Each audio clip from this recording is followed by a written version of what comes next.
काका श्रीमंत जीवत्वाची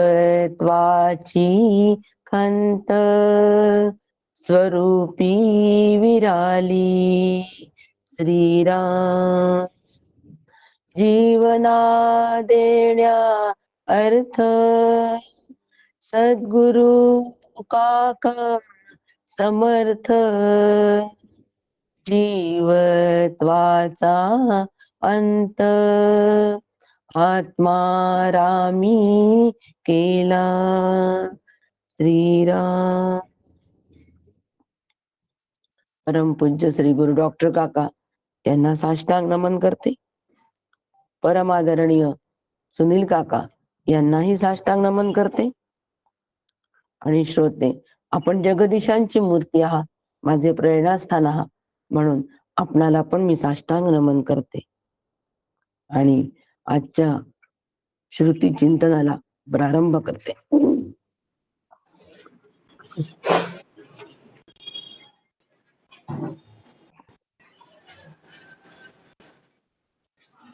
आजचा आपला जो मंत्र आहे श्रुती, तो 11वा सुरू आहे कालपासून.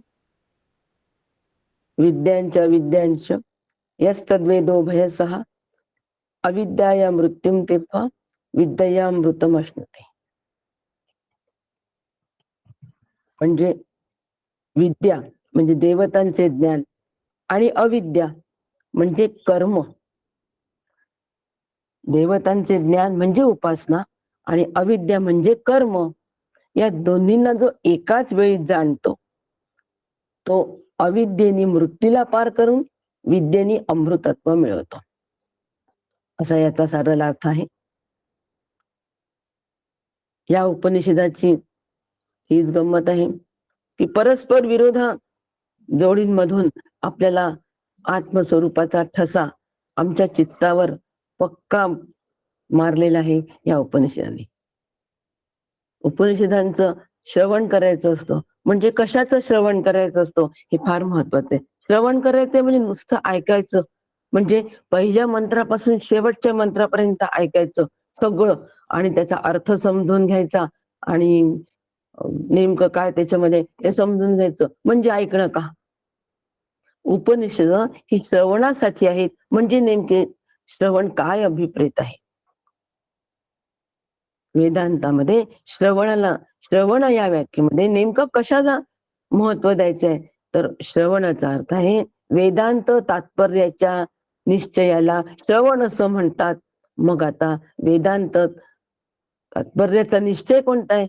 जीवच ब्रह्मरूप आहे, मी ब्रह्मरूप आहे, हा जो निश्चय आहे, हा निश्चय प्रत्येक श्रवणातून जर माझा होत असेल, प्रत्येक मंत्र जर मला जीव ब्रह्मैक्याकडे त्या निर्णयाकडे बळकटी देण्याकडे जर नेत असेल तर मी श्रवण करतो आहे, तर श्रुतींचं श्रवण माझं चालू आहे.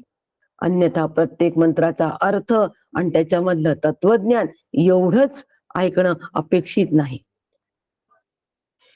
त्यामध्ये नेमकं जीव ब्रह्मैक्य अनुषंगिक काय विचार दिलेले आहेत ते विचार मला कशा पद्धतीने गती देतात आहे. उपनी आणि शद यावेळेला आपण बघितलंय. परत परत मागे जायचं काही कारण नाही, गती देत हे आम्हाला. मग ह्या अनुषंगिक या निर्णयाकडे जाण्यासाठी मी किती गतिमान होतो आहे. गतिमान कशासाठी व्हायचंय? गतिहीन तत्वाला प्राप्त होण्यासाठी. या उपनिषदाची हीच मजा आहे. विरोधात्मक भाषांमधून आमच्या अंतःकरणावर आत्मस्वरूपाचा ठसा बिंबवणं चालू आहे. आणि म्हणून श्रवण, उपनिषदांचं श्रवण हे ह्या पद्धतीने होत आहे की नाही ह्याच्याकडे मी अत्यंत सावधपणे अत्यंत दक्ष राहून बघितलं पाहिजे. नाही तर मग नुसता सकाळचा 1 तास काहीतरी चांगलं ऐकायला मिळतात, चांगले विचार आम्हाला आमच्या संग्रह राहतात असं म्हणून होणार नाही. म्हणून उपनिषदांच्या अभ्यासाच्या वेळेला ही फार मोठी जबाबदारी आमच्यावर येऊन पडते आणि ह्या जबाबदारी सह आम्हाला श्रवण करायचं आहे. आणि म्हणून उपनिषदांचा प्रत्येक श्लोक आम्हाला ह्या बाजूनी कसा काय घेऊन जाणार, आमच्या निर्णयाच्या बाजूनी, असा विचार प्रत्येक श्लोकाच्या माध्यमातून जर होत असेल तर आमचा अभ्यास होत आहे, हे निश्चित समजायला काहीच हरकत नाही. आणि म्हणून हा पण श्लोक जो आहे 11 नंबरचा, की विद्या आणि अविद्या या दोन्हींना एकाच वेळी जो जाणतो, 9व्या पासून आपलं थोडस विषयांतर झालेलं आहे असं या उपनिषदाने स्वतः सांगितले, मान्य केले की हे विषयांतर झालेलं आहे. आणि हे जे 9व्या मंत्रापासूनचे जे मंत्र आहे हे अज्ञानी लोकांसाठी सांगितलेले आहे. आणि अज्ञानी म्हणजे कोण? अज्ञानी म्हणजे बद्ध नाही, जो संसारामध्ये आसक्त आहे, त्याला अजूनही संसार करावासा वाटतो, अजूनही ज्यांनी अनात्म गोष्टीला ज्याला महत्व द्यावंसं वाटतं. अनात्मतेची व्याप्ती फार मोठी आहे आणि म्हणून ज्याला जो अजूनही अनात्म गोष्टीमध्ये रमतो, त्याला त्याची प्रतिष्ठा मानतो, तो अज्ञानी आहे. आपण उपनिषदांचा अभ्यास करतोय, त्यामुळे आपली भाषा सुद्धा ही कशी असावी? तोलून मापून असावी आणि त्या दर्जाची असावी.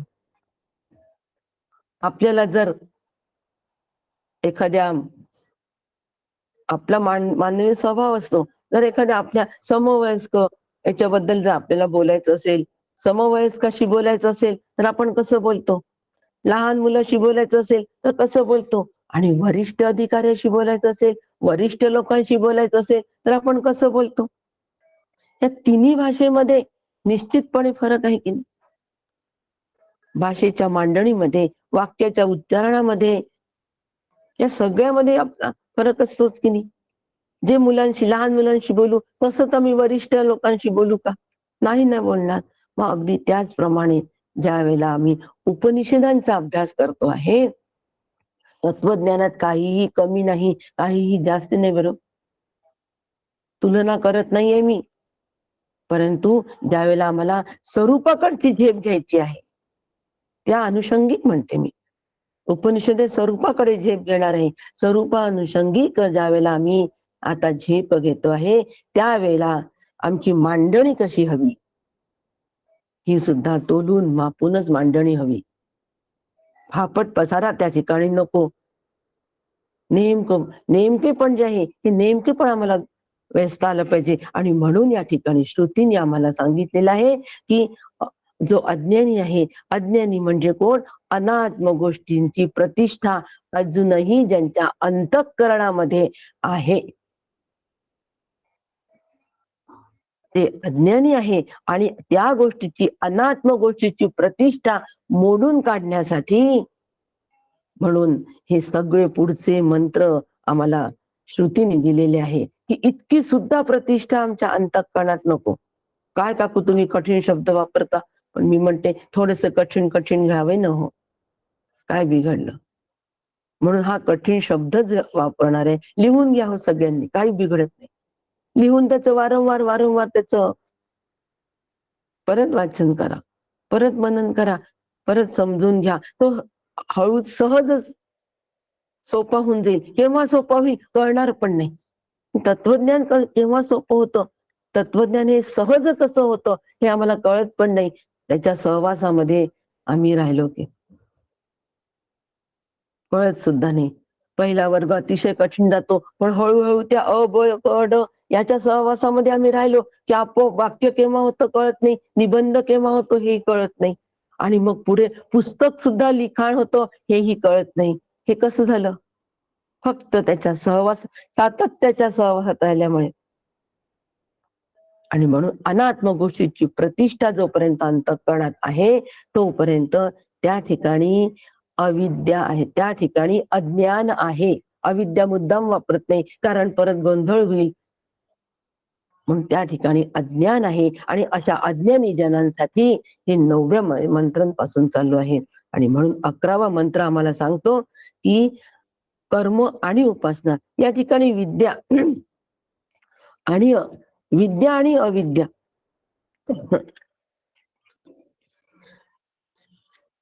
या दोन याचे अर्थ आम्हाला अगदी स्पष्ट माहित हवे. अविद्या म्हणजे कर्म, आणि कर्म कोणते?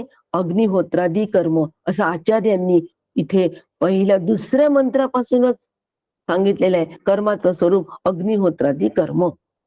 आता अग्निहोत्रादी कर्म म्हणजे वगैरे काय या गोष्टीमध्ये आपण फारसं न करता कर्माचा जो भाग आहे त्या सगळ्या कर्माच्या भागाला अविद्या असं म्हणतात आणि उपासनेचा जो भाग आहे त्याला विद्या असं म्हणतात. आणि या दोन्हीचे स्वतंत्र असे फळ आहे हे आपण बघितलंय. कर्मणा पितृलोकाः विद्यया देवलोकाः. कर्माचा पितृलोक आणि विद्येनी देवलोकांची प्राप्ती होणार आहे. असे दोन भिन्न भिन्न याची फळ आहे. म्हणून भिन्न भिन्न फळ असल्यामुळे मग याचा त्याग करावा का असं श्रुती सांगते का? असं अजिबात श्रुती सांगत नाही. याचा त्याग पण करू नये. पण मग आता हे वेगवेगळे स्वतंत्रपणे हे करावे का? मग आता कर्म करतो, मग काही दिवसांनी उपासनेला आम्ही सुरुवात करू. उपासना खंड वेगळं, उपासना पर्व वेगळं, रामायणामध्ये बालकांड वेगळं, अयोध्याकांड वेगळं, अरण्यकांड वेगळं. हे कांड वेगळे वेगळे आहेत. असे हे कांड आहे का? उपासना कांड, कर्मकांड अजिबात नाही. मग हे वेगवेगळे करावे का? हे वेगळे वेगळे सुद्धा करू नये. स्वतंत्रपणे अनुष्ठान यांचं करू नये. मग काय करावं? एकाच जर आम्ही कोणत्याच अनुष्ठान केलं, जर कर्माचंच अनुष्ठान केलं, फक्त कर्माचंच अनुष्ठान केलं तर त्याचं फळ काय आहे हे पण आम्हाला सांगितलंय अंधतम प्रविशन्ति या श्लोकामध्ये. म्हणून एक वेगवेगळं सुद्धा हे करू नये. मग काय करावं? तर कर्म आणि उपासना विद्यांच यस्तद्वेदो भयसहा.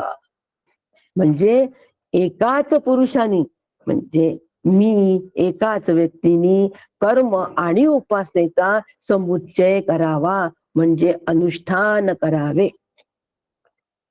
समुच्चय करावा म्हणजे कर्म आणि उपासना यांच्यामध्ये समन्वय साधावा आणि समन्वय साधून आम्ही आमचं मार्गक्रमण करावं. कशासाठी? ज्ञानासाठी. कशासाठी हे करायचंय? ज्ञान प्राप्तीसाठी हे करायचंय. याचं भान कधीच विसरता कामा नये. म्हणून एकाच पुरुषाने या दोन्हीचे अनुष्ठान करावे हा श्रुतीचा आग्रह आहे. एकेन एव पुरुषेन अनुष्ठेय वेदा. नाहीतर मग चला आपण दोघं मिळून करू. एक काम दोघं मिळून केलं तर लवकर होतं. ही व्यवहारामधली भाषा आहे. तू कर्म कर, मी उपासना करतो अशा पद्धतीने हे नाही. आणि म्हणून कर्म आणि उपासने ह्याचा आम्हाला समुच्चय जेव्हा आम्ही करू त्याचं फळ सुद्धा श्रुतीने सांगितलेलं आहे. त्याचं फळ काय आहे? की अविद्येनी आम्हाला मृत्यू म्हणजे जे स्वाभाविक कर्म आहे त्यावर आम्हाला विजय प्राप्त करता येतो. या मृत्यूला आम्हाला पार करता येतो. सध्या फक्त शाब्दिकच समजून घ्या. सगळ्याचे स्पष्टीकरण मिळणार आहे, सविस्तर मिळणार आहे, काही शंका राहणार नाहीये. म्हणून आम्हाला अविद्येने आम्हाला मृत्यूला पार आम्ही करू शकतो आणि विद्येने आम्ही अमृत तत्वाची प्राप्ती करतो. मला कल्पना आहे अमृत तत्वाची विद्येने प्राप्ती करतो म्हटल्याबरोबर म्हणजे उपासनेने अमृत तत्व प्राप्त होतो का ही शंका सगळ्यांच्या अनेकांच्या डोक्यात आलेली आहे. अभ्यासू साधक आहे हो सगळे या ग्रुपवरचे. या अभ्यासू साधकांच्या त्या जिज्ञासेपोटीच अभ्यास होतोय माझा आणि प्रेरणा आपणाकडून मिळत आहे आणि मुद्द्यांची उकल होते आहे. म्हणून परत श्रोते जगदीशांची मूर्ती म्हणून आपल्याला परत साष्टांग नमन करते. आणि म्हणून ही सुद्धा शंका मनामध्ये येणार आहे, परंतु सध्या ही शंका घेऊन थोडा आपण अभ्यास करू, काहीच बिघडत नाही. म्हणून हे सगळे हा सगळा शाब्दिक अर्थ आहे. म्हणून ज्यावेळी ह्या मंत्राचा आता आम्हाला जर अर्थ समजून घ्यायचा असेल तर अविद्या, विद्या, मृत्यू आणि अमृतत्व ह्या सगळ्याचे अर्थ समजणं खूप आवश्यक आहे. म्हणून अविद्या म्हणजे अग्निहोत्रादी कर्म असं आचार्य भाष्यामध्ये आचार्यांनी दिलेलं आहे की अग्निहोत्रादी कर्म काकांनी पण सांगितलंय की देवता ज्ञान ती विद्या, अग्निहोत्रादी अविद्या, दोन्हीही पुरुषा वेद्या अनुष्ठाना. अग्निहोत्रादी ही जी अविद्या आहे आणि देवता ज्ञानाची ही विद्या आहे, या दोन्हीचे अनुष्ठान जर आम्ही केलं तर आम्हाला निश्चितपणे कोणतं फळ मिळणार आहे? अमृत तत्वाची प्राप्ती होणार आहे. आणि याचं अनुष्ठान कसं करायचं हे श्री गुरु सांगतात. उपनिषदांनी फक्त आम्हाला एवढंच सांगून ठेवलेलं आहे की विद्या आणि अविद्या जे फळ काय आहे त्यांचा समुच्चय करायचा आहे, परंतु तो कसा करायचा समुच्चय आणि अनुष्ठान कसं करायचं, हे अनुष्ठानाची जी कला आहे, हे अनुष्ठानाचं जे मार्गदर्शन आहे हे श्री गुरूंकडून होत असतं. आणि हे अनुष्ठान असं ह्या स्वरूप जेव्हा प्राप्त झालं होईल त्याच वेळेला आम्हाला याचा समुच्चयाचं फळ हे मिळणार आहे. म्हणून सतत आम्हाला असा सारखा या ठिकाणी विचार करावा लागेल आणि या अनुषंगिक आम्हाला या मंत्राचा अभ्यास पण करावा लागेल. म्हणून समुच्चय निष्काम कर्म आणि निष्काम उपासना याचा समन्वय आणि समुच्चय. आता निष्काम कर्माने चित्त शुद्ध होतं, सगळ्यांना मान्य. निष्काम उपासनेने शांत होतं, ते सुद्धा मान्य आहे. आता निष्काम कर्म आणि निष्काम उपासना आमच्याकडून समुच्चयात्मक झाली पाहिजे, म्हणजे एकत्रित झाली पाहिजे. समचरण दृष्टी विटेवरी साजेरी, तेथे माझी हरिदृष्टी वृत्ती राहो. आता हे समचरण जे आहे, समचरण म्हणजे सारखे चरण, म्हणजे चरणाचा पण दोन चरणाचा सुद्धा या ठिकाणी समुच्चय केलेला आहे. कोणी? तुकाराम महाराजांनी. म्हणजे समचरण आणि समदृष्टी, समचरण आणि समदृष्टी जी आहे कोणाची? पांडुरंगाची. ही विटेवरी साजेरी आहे, म्हणजे सगुण रूप. समचरण कोणतं आहे? सगुण रूप जे आहे विठ्ठलाचं, तेच निर्गुण रूप आहे. सगुणाच्या आधारे निर्गुण पावी जे निर्धारे. जे सगुण आहे तेच निर्गुण आहे. या सगुण विठ्ठलाचं अधिष्ठान परब्रह्म चैतन्य रूप असा विठ्ठल आहे. आणि अशी ती मूर्ती जी आहे परब्रह्म असं जी विठ्ठलाची जी मूर्ती आहे, त्याचं चरण सम आहे आणि दृष्टी पण सम आहे. आणि असा चरण आणि दृष्टी यांचा इथे समन्वय झालेला आहे, समुच्चय झालेला आहे. चरणाचा विचार जेव्हा करतो त्यावेळेला आम्ही कर्माचा विचार करत असतो. हो, की त्या चरणावर मी कसं राहीन, त्या चरणाच्या तिथे मी अखंडपणे कसं राहील, त्यासाठी मी काय करावे? त्याचं भजन करावं, त्याचं कीर्तन करावं, त्याचं नामस्मरण करावं, त्याची भक्ती करावी. करणं करणं करणं करणं आहेच. आणि समदृष्टी ज्या वेळेला आहे, समदृष्टीचा विचार ज्या वेळेला करतो तेव्हा जी दृष्टी विठ्ठलाची आहे, सर्वत्र सदा सम असं जे विठ्ठलाचं स्वरूप आहे, ती समदृष्टी माझी व्हावी म्हणून सतत विठ्ठलाच्या अनुसंधानामध्ये राहतो, सतत त्याच्या जवळ असण्याचा प्रयत्न करतो. ती उपासना या दृष्टीने आम्ही करत असतो. पारमार्थिक दृष्टी आमची विकसित करण्यासाठी आमचे प्रयत्न जे चालू असतात. उपासना सुद्धा कर्म आहेत. आणि म्हणून असं जे समचरण आणि समदृष्टी याचा विचार जेव्हा आम्ही करत असतो त्यावेळेला आमचं समुच्चय त्या ठिकाणी होतच असतो. तेथे माझी वृत्ती हरिवृत्ती राहो. त्या ठिकाणी माझी वृत्ती जर राहत असेल तर मग ते हे परब्रह्म विटेवरी साजरे, ती वीट कोणती आहे? निष्काम कर्माची आणि निष्काम उपासनेची. म्हणजे हा समुच्चय आम्हाला निष्काम विटेवर, निष्कामतेच्या विटेवर, निष्कामतेच्या आधाराने, निष्कामतेच्या या पायावर उभा करायचा आहे.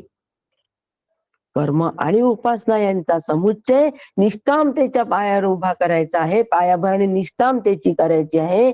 आणि मग हे समुच्चय जर आम्ही केला तर ह्याचं फळ आम्हाला काय मिळणार आहे?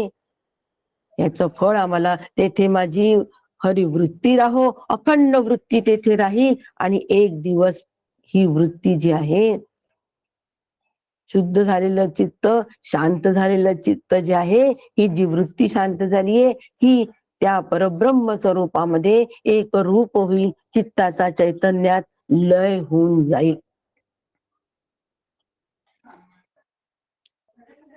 त्याला म्हणतात निष्काम कर्म आणि उपासना यांचा समुच्चय. आणि हा माझ्याकडून समुच्चय जर ह्या पद्धतीने आमचा अभ्यास होत असेल तरच आम्ही ज्ञानाला प्राप्त होऊ, ज्ञानरूपतेला प्राप्त होऊ, असलेल्याच अनुभवाला प्राप्त होऊ, अन्यथा होणार नाही. म्हणून या ठिकाणी श्रुती आम्हाला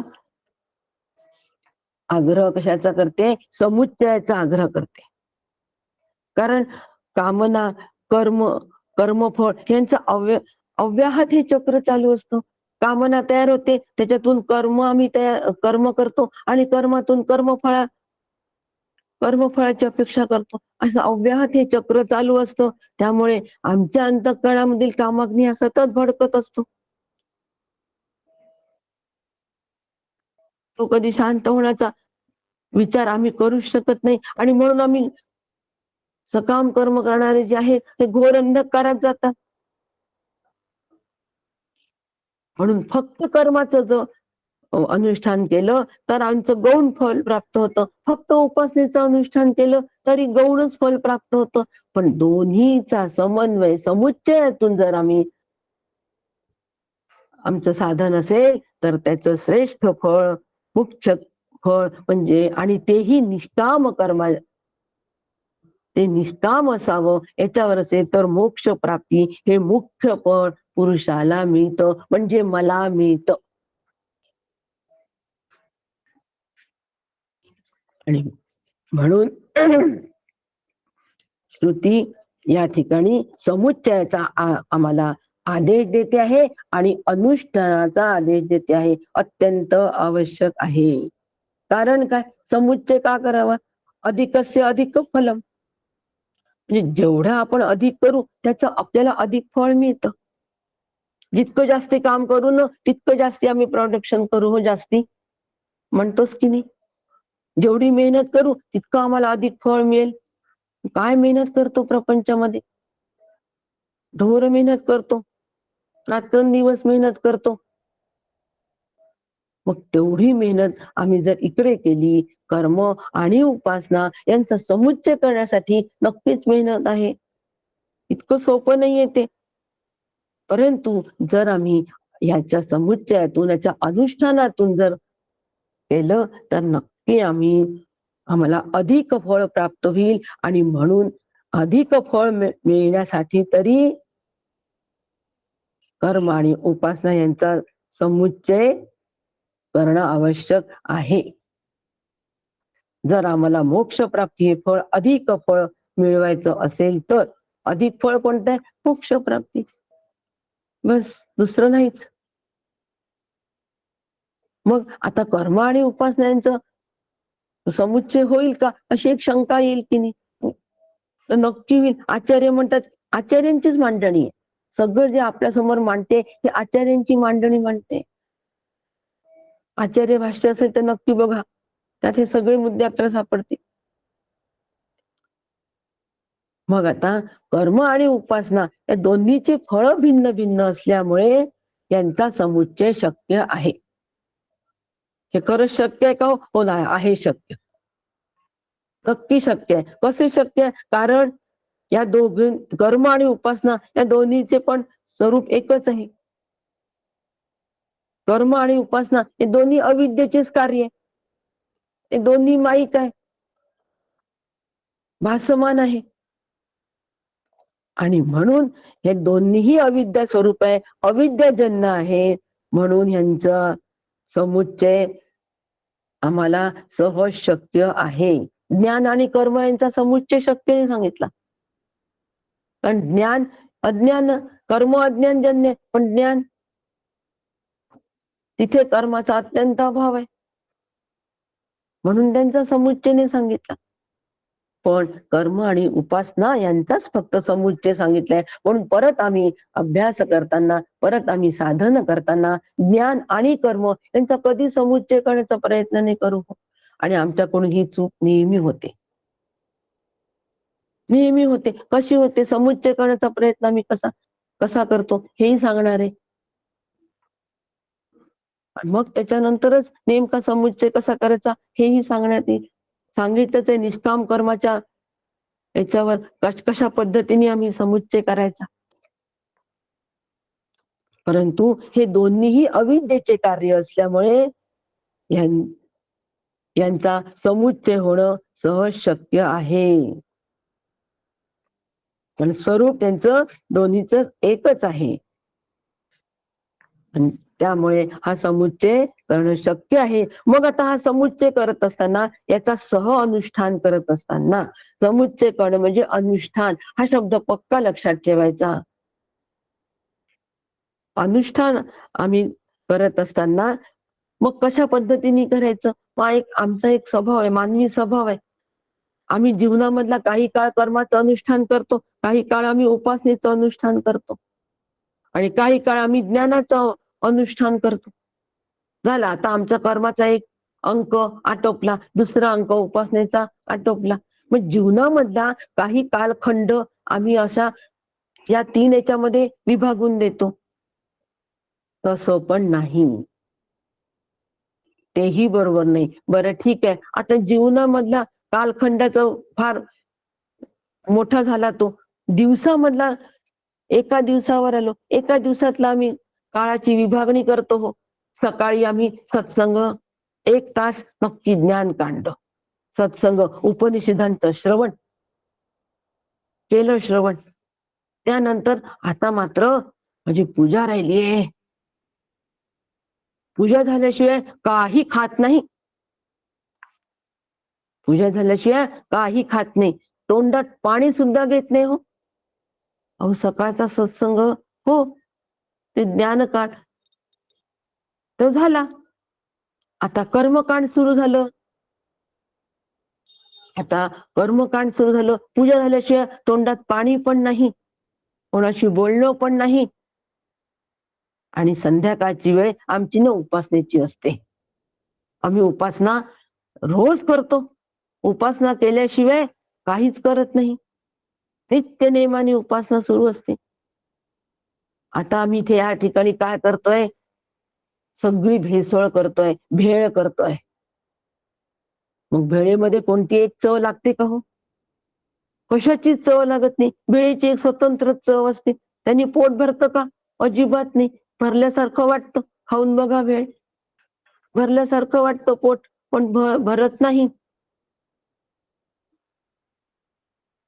तसं केल्यासारखं वाटतं, पण त्याला करणीय प्रांत आहे, म्हणजे त्या ठिकाणी ज्ञान तिथे रुजत नाही. सकाळचा सत्संग रुजत नाही, उपनिषदाचं श्रवण त्या ठिकाणी अंगी श्रवण होत नाही, ते अंगी लागत नाही. म्हणून अशा पद्धतीचा समुच्चय या ठिकाणी अभिप्रेत नाही. म्हणून जीवनामधला काही काळ कर्म करणे या ठिकाणी असा अभिप्रेत नाही. श्रुतीनी यस्तद्वेदो भय सह असं म्हटलंय, म्हणजे सह हा शब्द वापरलेला आहे, म्हणजे सह समुच्चय श्रुतीला अभिप्रेत आहे. सहसमुच्चय श्रुतीला अभिप्रेत आहे. मग आता आम्ही या ठिकाणी आपण बघतो अनेक साधक असतात, वर्षानुवर्ष अध्यात्म करीत असतात, पण आम्हाला काहीही प्राप्त झालं नाही हो असं आम्ही म्हणतो. आम्हाला काहीही प्राप्त नाही, अनेक वर्षापासून अध्यात्म करताय पण काहीही प्राप्त झालं नाही. याचाच अर्थ आम्ही जसं करायला पाहिजे त्याप्रमाणे आम्ही हे मार्गक्रमण केलेलंच नाही. आम्ही सुरुवातीपासूनच आमचा मार्ग जो आहे हा ज्ञान मार्ग आहे असं म्हणतो. आम्ही आधीपासूनच ज्ञान मार्गामध्ये आहोत, पण ज्ञान मार्गामध्ये एवढ्या कालखंड गेल्यानंतर मग ज्ञानरूपता का नाही? असा प्रश्न मनामध्ये आल्याशिवाय राहिलाच नाही पाहिजे. मग ज्ञानरूपता का नाही? हातामध्ये का नाही? आम्ही कर्मालाही पकडतोय, उपासनेलाही पकडतोय आणि ज्ञानाच्या अवस्थेमध्ये राहण्याचाही प्रयत्न करतो. पण तरी एवढं राहून सुद्धा एवढं असून सुद्धा आमची चित्त शुद्ध का होत नाही? चित्ताची एकाग्रता आम्हाला का प्राप्त होत नाही आणि ज्ञान निष्ठाही मिळत नाही? असं ह्या अध्यात्मामध्ये फार भयंकर मोठं चित्र आमच्या समोर उभं असतं. आणि असा जे चित्र ज्या वेळेला आमच्या समोर आम्ही उभं असतो, बरेचदा आम्ही अध्यात्म दुसरे करतात म्हणूनही करतो. हाही एक धोका यामध्ये फार असतो आणि ह्यामुळे आमच्यापासून आत्मस्वरूप हे खूप दूर राहतो. तदेजती तन्निजती तद्दुरे तद्वंतिके. खूप लांब राहतो. का लांब राहतो? अज्ञानामुळे. याचं अज्ञान आहे. कशाचं अज्ञान आहे? नेमकं काय केलं पाहिजे. निष्काम कर्म आणि निष्काम उपासना यांचा जर का नीट समुच्चय झाला, नीट समन्वय झाला, सहसमुच्चय जर झाला तर मात्र आम्हाला निश्चित फळ मिळाल्याशिवाय राहणार नाही. त्या चित्तामध्ये नक्की आत्मस्वरूप रोवल्या जाईल, घट्ट रोवल्या जाईल. जेणे भ्रांतीपासून हिरतले, गुरुवाक्य मन धुतले. मग आत्मस्वरूपी घातले रोवनिया, भ्रांतीपासून हिरतले, गुरुवाक्य मन धुतले. धुण ही प्रक्रिया. श्री गुरूंच्या वाक्यांनी माझ्या मन अंतःकरण हे धुतल्या गेलं पाहिजे आणि ते धुण्याची प्रक्रिया मी माझी करून घेतली पाहिजे. श्री गुरु सांगतात आहे, मी श्रवण करतोय पण ते श्रवण माझं अंगी श्रवण झालं पाहिजे. धुण्याची प्रक्रिया मला करायची आहे, चित्त शुद्ध करण्याची प्रक्रिया ही मला करायची आहे. म्हणून मन धुतले कर्माचा भाग येतो. कर्म म्हणजे अगदी काम करणं असं नाही. अभ्यास हे सुद्धा कर्मच आहे. विचार हे सुद्धा कर्मच आहे. म्हणून गुरुवाक्य मन धुतले, आत्मस्वरूपी घातले. घालणं हे पण कर्मच आहे. उपासना कर्म, ज्ञान गर्भित कर्म, उपासना कर्म. जे कर्म करताय ते जाणून केलं म्हणजे उपासना होते. जाणून केलेलं कर्म जे आहे ती उपासना होते. म्हणून आत्मस्वरूपी घातले. आता शुद्ध झालेलं जे चित्त आहे ते इकडे तिकडे न भरकटता ते कुठे घालायचंय? आत्मस्वरूपाच्या ठिकाणी स्थिर करायचंय. आत्मस्वरूपाच्या ठिकाणी स्थिर करायचंय. म्हणजे त्या चित्तामध्ये फक्त आता स्वरूपाचाच विचार करायचाय. म्हणजे परत करणं आलंच की नाही? म्हणजे उपासना. आत्मस्वरूपी घातले उपासना. आता रोवनिया. आता कर्म आणि निष्काम कर्म झालंय, निष्काम उपासना झालेली आहे आणि त्याचं फळ काय मिळालंय? रोवल्या गेलाय. काय? आत्मस्वरूप. कुठे हो? अंतःकरणात बुद्धीचा निश्चय झालाय. बुद्धी निश्चय आत्मज्ञान. समचरण दृष्टी विटेवरी साजिरी, तेथी माझी हरी वृत्ती राहो. बस. आणि ह्याला म्हणतात समुच्चय. अशा पद्धतीचा समुच्चय हा आमच्याकडून निश्चितपणे जर झाला, अशा पद्धतीने झाला तर मात्र आम्ही त्या समुच्चयाच्या फळाला निश्चितपणे प्राप्त होऊ. मग आता या ठिकाणी आचार्य आम्हाला दुसऱ्या चरणामध्ये सांगतात आहे की कोणतं फळ आहे,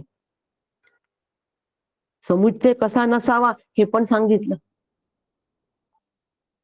आणि समुच्चयाला जाणणं हे पण सांगितलं. निष्काम पद्धतीने हा समुच्चय असावा हे जाणणं आहे, आणि ते कशा पद्धतीने करायचं हे पण सांगून झालं. हाही मुद्दा झाला. आता आम्हाला आचार्य सांगतात आहे की या विद्येचं आणि अविद्येचं कर्म आणि उपासना या समुच्चयाचं फळ काय आम्हाला मिळणार आहे. आता या फळाचा विचार आम्हाला आचार्य सांगत आहे. आचार्य सांगतात की मृत्यू शब्द वाच्य स्वाभाविकम कर्म ज्ञानच, म्हणजे कर्मानी मृत्यूला पार करतो. मृत्यू म्हणजे काय, आता आचार्यांनी या ठिकाणी मृत्यू हा शब्द वापरलाय. मृत्यूला पार करतो म्हणजे शारीरिक मृत्यूला पार करतो का? म्हणजे कर्म आणि उपासनेच्या समुच्चयाने मी अजर आणि अमर आहे ह्या निर्णयाला आम्ही प्राप्त होतो का, असा एक मनामध्ये शंका नक्कीच सगळ्या श्रोत्यांच्या मनात येत असेल. पण नाही, या प्रश्नाचं उत्तर नाही. स्वाभाविक मृत्यू शब्द वाच्य स्वाभाविक कर्मज्ञानाचं म्हणजे मृत्यूला पार करतो, याचा अर्थ शारीरिक मृत्यूला पार करतो असं नाही. म्हणजे मी अजर अमर आहे या निर्णयाला मी प्राप्त होतो, हा तो मृत्यू अशा पद्धतीचा असा अर्थ नाही. शारीरिक मृत्यू शब्दाचा असा अर्थ या ठिकाणी नाही, कारण शारीरिक मृत्यू हा प्रारब्धाने येणार असतो, आणि मी अजर अमर आहे तर पुरुषार्थाने हा निर्णय मला करायचा असतो. परंतु दोन्ही अर्थ इथे आचार्यांना अभिप्रेत नाही. आचार्यांनी ह्या दोन्ही अर्थांच्या पलीकडे आम्हाला नेलेला आहे, आणि फार सुंदर असा अर्थ आम्हाला मृत्यूचा या ठिकाणी आचार्य सांगतात आहे. श्रुती पण शब्द वापरत आहे की मृत्यू तीर्थ, म्हणजे तो मृत्यूला पार करतो. मृत्यूला पार करतो म्हणजे शारीरिक मृत्यूला नसून आम्ही मृत्यूपूर्वी म्हणजे या देहाच्या मृत्यूपूर्वी आमच्या जीवनामध्ये अनेक वेळेला आमचं अधःपतन होतं की नाही. मनुष्याचं अनेक वेळेला अधःपतन होतं, आणि हे अधःपतन हाच खरा मृत्यू आहे. ही शंका आलेली शंका डोक्यातून बिलकुल पूर्णपणे मिटवून निशंक व्हायचंय, आणि निशंक होऊन हा मुद्दा समजून घ्यायचाय. कारण कर्म आणि उपासने, निष्काम कर्म आणि निष्काम उपासनेनी आम्हाला चित्त शुद्ध आणि चित्त शांत होऊन मग चित्ताचा चैतन्यामध्ये लय आहे. पण उपनिषदामध्ये या ठिकाणी विद्या म्हणजे उपासना आणि अविद्या म्हणजे अग्निहोत्रादी कर्म एवढंच फक्त सांगितलेलं आहे. याचाच समुच्चय सांगितलेला आहे, आणि याचं अनुष्ठान करा हे आम्हाला श्री गुरु सांगतात आहे, आचार्य सांगतात आहे. अनुष्ठान करा हे कोण सांगतंय, आणि अनुष्ठान करा म्हणजे निष्काम कर्म आणि निष्काम उपासना करा. ही श्री गुरूंची किमया आहे, हे श्री गुरूंचं महत्व आहे. आणि म्हणून उपनिषद यांचं श्रवण श्री गुरूंच्या मुखातून आम्हाला करायचं आहे. नाहीतर मग आम्ही उपनिषदांनी सांगितलेलं विद्या आणि अविद्या याचं जे फळ आहे या फळामध्येच गुंतून राहू, आणि गोंधळ आमचा होऊन जाईल. म्हणून या फळामध्ये न गुंता याच्या पलीकडे आम्हाला जायचं आहे, ते श्री गुरु आम्हाला नेतात आहे. समुच्चय सांगितलंय उपनिषदांनी, पण त्याचं अनुष्ठान सांगितलंय श्री गुरूंनी. ते कसं करायचं हे आत्ताच बघितलं. ते हे परब्रह्म विटेवरी साजिरे, या अनुषंगिक निष्काम कर्म आणि निष्काम उपासना कशी हे आत्ताच बघितलं. समचरण दृष्टी विटेवरी साजरी या अनुषंगिक बघितलं. ही किमया श्री गुरूंची आहे, निष्कामता सांगणं. म्हणून उपनिषदांनी आम्हाला काय सांगितलंय की उपनिषदांनी सांगितलंय की कर्म आणि उपासना याचं समुच्चयाचं फळ, कर्माचं फळ आम्हाला मिळणार आहे मृत्युम तीर्था, अविद्येचं फळ मृत्यूला पार करतंय, म्हणजे अधःपतन हाच खरा मृत्यू आहे. आणि असं अधःपतन आमचं अनेक ठिकाणी होतं. म्हणून आचार्य आम्हाला या ठिकाणी स्पष्टीकरण करतात की स्वाभाविक कर्मच ज्ञान, म्हणजे स्वाभाविक कर्म जे आहे ह्या स्वाभाविक कर्माप्रमाणे, म्हणजे मनुष्य आपल्या स्वतःच्या स्वभावाप्रमाणे हे कर्म करतो, आपल्या स्वतःच्या स्वभावाप्रमाणे चिंतन करतो, मनोमार्ग गेला तेथे मुकला. आणि हेच अधःपतनाचं मूळ कारण आहे. स्वाभाविक कर्मच ज्ञानच, म्हणजे आपल्या स्वतः स्वभावाप्रमाणे तो कर्म करतो. मला वाटेल तसं करतो. पूजा माझ्या मनात येईल तसं करतो. आज मला वेळ नाही ना, नुसतं फुलं वाहून दिल्या, अक्षदा वाहून दिल्या, बस भावच तर महत्वाचं आहे. शास्त्रांनी काय सांगितले? असे सांगितले, पूजाचं कर्म हे करत आहे तर ते शास्त्रविहित असावं, वेदविहित कर्म असावं. नाही, माझ्या मनाप्रमाणे मी करेन. आज वेळ नव्हता, हळद कुंकू फुलं वाहिले, पूजा झाली, मनात भाव असला ते सगळं होतं. मग मनात भाव असेल तर सगळं होतं. असं जर असेल तर मग प्रत्यक्ष जेवणाची कृती का करतो रे बाबा? पोट भरल्याचा भाव ठेव की पोट भरल्या जाईल. तसं नाही, तिथे नाही जमत, इथे जमत. आणि म्हणून स्वाभाविक कर्म जे आहे ते स्वाभाविक कर्म करणं म्हणजे अधःपतन आहे. सहज स्वाभाविक प्रवृत्ती स्वैर उच्छृंखल ही मनुष्याची जन्मताच असते. परांची खाणी व्यतृणात स्वयंभू, म्हणजे सगळी इंद्रिय बहिर्मुख करून ठेवलेली आहे आणि म्हणून ते स्वस्वरूपाला जाणत नाही. सगळी इंद्रिय बहिर्मुख करून ठेवल्यामुळे ते स्वस्वरूपालाही जाणत नाही.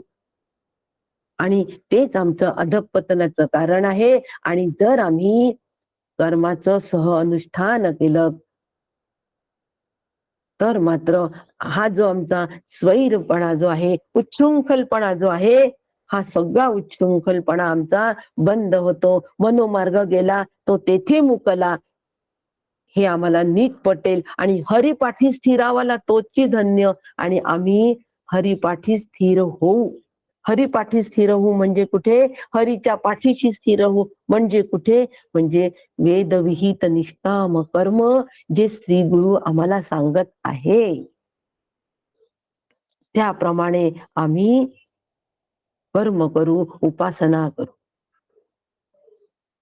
आणि असं ज्या वेळेला होईल त्यावेळेला आम्ही मृत्यूला पार करू, असं आम्हाला आचार्यांना या ठिकाणी सांगायचंय. कारण अधःपतनाचे खूप काही मार्ग आमच्या समोर अगदी सहज लिहिल्या उपलब्ध आहेत. हो, आमची इंद्रिय आमचं अधःपतनच करतात. काही वेगळं याच्याबद्दल सांगायला हवं का? ही इंद्रिय जी आहे ती आमचे नेहमी अधःपतन करतात, विषयांचं सेवन करतात, विषयांमध्ये राहतात. या ठिकाणी फार सुंदर वर्णन केलेलं आहे, आचार्यांनीच दिलेलं आहे. या ठिकाणी आचार्यांनी 5 प्रकारचे विश्वामधले उदाहरण घेतले. हरिण, हत्ती, पतंग, मासा, भुंगा. हरिण, हत्ती, पतंग, मासा, भुंगा यांच्यामधलं एकच इंद्रिय बलवान असतं तर ते एका इंद्रियांच्या त्या विषयाला बळी पडतं. याचं सविस्तर वर्णन करायला हवं का? झालेलं आहे. फक्त उदाहरणादाखल सांगते एकच, की हरणामध्ये श्रवणेंद्रिय प्रबळ आहे म्हणून त्याला पकडायचं असेल तर सुंदर संगीत लावतात आणि संगीत सुंदर लावलं की तो मोहित होतो आणि तो मोहित झाल्यानंतर त्यामध्ये तो बद्ध होतो आणि तो जाळ्यामध्ये पकडल्या जातो. एकच इंद्रिय बलवान असल्यामुळे जर ही हालत असेल तर मनुष्यामध्ये 5 इंद्रिय आहे. ह्या 5 ज्ञानेंद्रियांच्या ह्या प्रबळ शक्तीने आम्ही किती बांधल्या जात असू, विचार करा. तर्क मांडा. या ठिकाणी तर्क, इथे तर्क नाही आपण करत. कुठे तर्क करतो? कशावरून ब्रह्म सत्य असेल, कशावरून मी ब्रह्म असेल, उगीच तर्क कुतर्क आमचे कुतर्क असतात. म्हणून तार्किकांचा संग नको मज देवा, तुकाराम महाराजांचं म्हणणं आहे. तर्काला बाजूला ठेवा, पण अशा ठिकाणी लावायला काय हरकत आहे? योग्य उपयोग करायला काय हरकत आहे? जर एक इंद्रिय एवढं बलवान आहे, तर आमचे 5 इंद्रिय एकाच 5, मग आम्ही कुठे? 5च एक म्हणा, आम्ही कुठे? आमची काय हालत होत असेल?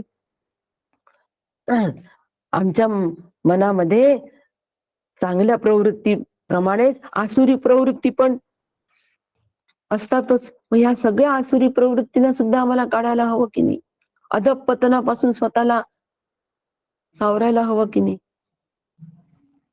अधःपतन म्हणजे खाली जाणं. पाण्याचा स्वभाव जो असतो, पाण्याचा स्वभाव काय? ते किती उंचावरून आम्ही टाकलं ना तरी ते खालीच जातं. खाली जाणे, अधःपतन होणे हा पाण्याचा स्वभाव आहे. आमचं मन ह्या पाण्यासारखंच चंचल असतं पहा. एका ठिकाणी ते कधी राहतं का? अजिबात नाही. म्हणून मनाचाही स्वभाव तसाच आहे. ते अतिशय चंचल असतं आणि म्हणून नेहमी त्याचं अधःपतनच होत असतं. नेहमी विषयामध्येच असतं. आणि म्हणून तिथून त्या सगळ्याला हे अधःपतन जर आम्हाला रोखायचं असेल, तर आम्हाला निष्काम कर्म उपासनेचा अनुष्ठान करणं अत्यंत गरजेचं आहे. आणि ह्या अनुष्ठानाने हे अधःपतन आमचं रोखल्या जातं आणि ह्याला खरा विकास असं म्हणतात. आम्हाला आमचा विकास करायचा आहे.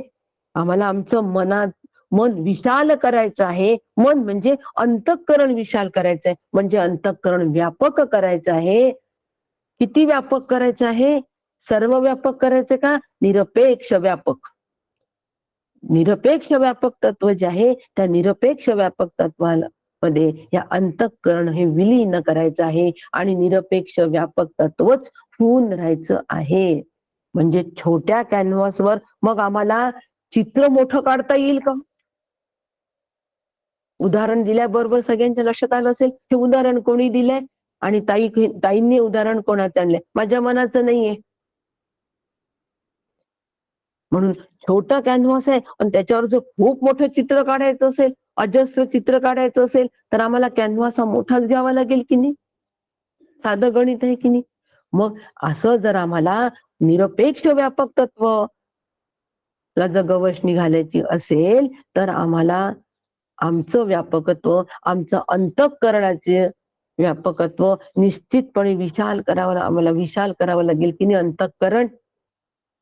आणि हे विशालतेकडे जाण्यासाठी आम्हाला या निष्काम कर्म उपासनेचा समुच्चय करणं अत्यंत गरजेचं आहे की नाही? नक्की आहे. आणि म्हणून अधःपतनापासून जर आम्हाला स्वतःला रोखायचं असेल, या मृत्यूला जर पार करायचं, अधःपतन हा मृत्यू, आणि या मृत्यूला जर आम्हाला पार करायचं असेल, म्हणजेच स्वाभाविक कर्मच ज्ञानच, ह्याला जर स्वभावाप्रमाणे कर्म करणं जर आम्हाला रोखायचं असेल, तर आम्हाला अविद्या म्हणजे निष्काम कर्माचा निश्चितपणे खूप मदत आम्हाला होणार आहे. म्हणून निष्काम कर्म आम्ही केलेलं असलं पाहिजे. प्रत्येक कर्म आमचं निष्काम व्हावं. प्रत्येक उपासना ही सुद्धा निष्काम असावी आणि यांचा समुच्चय असावा. हा सतत विचार आम्हाला करावा लागेल. तेव्हाच आम्हाला निरातिशय असलेलं शांत स्वरूप, आनंद स्वरूप अनुभवायला मिळेल. तुझं आहे तुझं पाशी, परी तू जागा चुकलाशी, निश्चितपणे. पण अशा पद्धतीने ज्या वेळेला श्रुती विचार आम्हाला देते, तो श्रुती विचार नीट श्रवण करून जर आम्ही अत्यंत एकाग्रतेने अवधान ऐकले दिजे करून जर श्रवण केलं, तर निश्चित आम्ही आमच्या मनाचे गुलाम राहणार नाही. म्हणून स्वाभाविक कर्मच ज्ञानाचं असा शब्द आचार्य या ठिकाणी वापरतात. म्हणजे मनाच्या स्वाभाविक प्रवृत्तीप्रमाणे जीवन जर जगलो तर मनुष्याचा महान नाश आहे. म्हणून ह्या मनावर स्वैर मनावर नियंत्रण जर केलं, ते जर अंतर्मुख केलं, बहिर्मुख असलेलं अंतर्मुख जर केलं, तरच आम्ही खऱ्या अमृत तत्वाची प्राप्ती आम्हाला तेव्हा होणार आहे, तोपर्यंत नाही. म्हणून मना सज्जना भक्ती पंथेची जावे. म्हणून समर्थांनी मनाला उपदेश केला की बाबा रे, भक्ती पंथाने जा, नको जाऊ तुझ्या मनाच्या मार्गाने नको जाऊ, भक्ती पंथाने जा. म्हणून वेदविहित निष्काम कर्मानीच आमचं कर्म व्हायला पाहिजे. त्यासाठी आता मी सावध असायला हवं की नाही? निश्चित असायला हवं. कारण आमचा स्वभाव जो असतो ना, स्वभाव वस्तू प्रवर्तते. प्रत्येक मनुष्य आपल्या स्वभावाप्रमाणे वागतो आणि तो थोडाही सोडायला तयार नसतो. सत्वरज तमा युक्त असा स्वभाव असतो, त्यात थोडे कमी जास्ती आम्हाला चालत नाही. आणि म्हणून आमचं अधःपतन होतो. म्हणून सत्व गुण प्रधान ठेवून रज आणि तम गुणाला त्याचं आधिक्य आमच्या याच्यातून कमी करायचं आणि सत्वगुणाचं आधिक्य, सत्वगुणाचा परिपोष करणं हे अत्यंत महत्वाचं आहे आणि ही साधन आहे. आणि म्हणून आम्हाला निष्काम कर्म योग जो आहे, ही सत्वगुणाचा परिपोष त्यांनी होणार आहे आणि आम्हाला अधःपतनापासून रोखणार आहे. म्हणून अविद्येचं फळ जे आहे, हे अविद्येचं फळ मृत्यूला पार करणं, याचा अर्थ अशा पद्धतीचा आहे. म्हणून हे एक फळ आम्हाला मिळणार आहे. आणि आता विद्येचं फळ काय? विद्येचं फळ कोणतं? तर विद्येचं फळ आहे अमृत तत्व. विद्येचं फळ आहे अमृत तत्व आम्हाला प्राप्त होणार आहे. विद्ययामृतमश्नुते म्हणजे अमृत या शब्दाचा अर्थ आता आम्ही समजून घेतला पाहिजे. अमृत जे मृत होत नाही ते म्हणजे आपण नेहमी अमृत तत्वाची प्राप्ती म्हणजे ब्रह्मतत्वाची प्राप्ती म्हणतो. या ठिकाणी ते अमृत तत्व नाही. हे अमृतत्व हे सापेक्षतेचं अमृत तत्व आहे. म्हणून काकांनी पण या ठिकाणी दिलेलं आहे की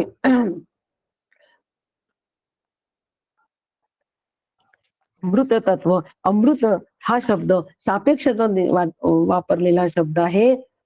भजता नाना देवता, उपासका ते स्वरूपता, देवताचे ठाई समीपता, अमृत रूप. विद्येची उपासना जर आम्ही केली म्हणजे देवदेवतांच्या उपासना जर आम्ही केली, तर त्या देवदेवतांच्या उपासनेने देवतात्मक भाव प्राप्त होतो. देवतात्मक भाव प्राप्त होतो म्हणजे आम्ही देवलोकाला प्राप्त होतो. म्हणजे सलोकता, सालोक्य मुक्ती त्या ठिकाणी मिळते. केव्हा?